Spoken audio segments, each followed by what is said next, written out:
Alors on parle beaucoup de l'expansion de l'univers. L'univers est de fait en expansion, ça se mesure à l'échelle... Alors justement, ça se mesure à quelle échelle? Eh bien en fait, l'expansion de l'univers, je rappelle, ce n'est pas un mouvement réel des objets, c'est l'espace qui se dilate. Bien. Alors, à quelle échelle cette dilatation de l'espace est perceptible?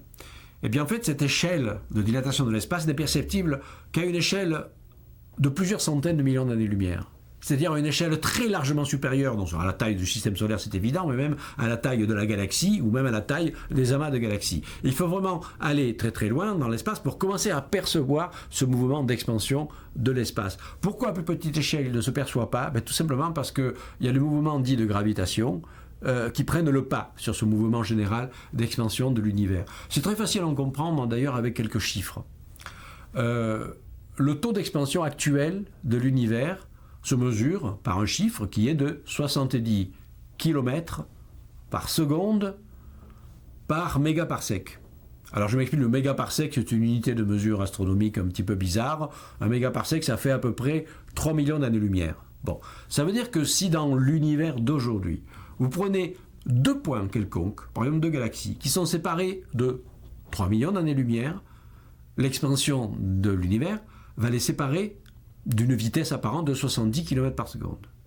Si elles sont séparées de 10 fois plus, 30 millions, ça va être 700, c'est-à-dire ça va être 10 fois plus, ça va être 700 km par seconde, et ainsi de suite. Donc vous voyez qu'au plus on va regarder des échelles grandes, au plus ces vitesses apparentes de fuite des galaxies, par exemple, sont élevées. Bon. Mais alors les chiffres indiquent justement la limite justement des possibilités d'observation de ce mouvement. Déjà à l'échelle de 3 millions d'années-lumière, je dis 70 km par seconde, c'est la vitesse d'expansion des tissus cosmiques. Oui, mais à cette échelle-là, les mouvements gravitationnels sont beaucoup plus importants. Et donc, par exemple, la galaxie d'Andromède, notre voisine, elle est justement à 2 millions d'années-lumière.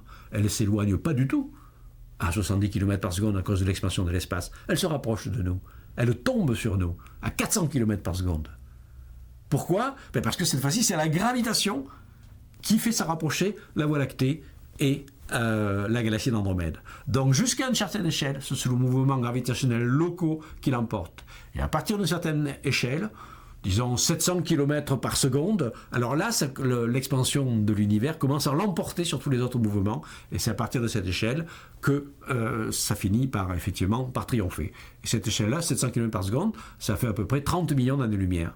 Donc jusqu'à 30 millions d'années-lumière, on ne perçoit pas l'expansion de l'espace. Donc vous pensez le système solaire ne risque pas de se dilater, comme l'ont écrit les célèbres frères Bogdanov dans un de leurs livres où l'on trouve autant d'erreurs astronomiques. Le système solaire ne risque pas de se dilater avec l'expansion de l'univers.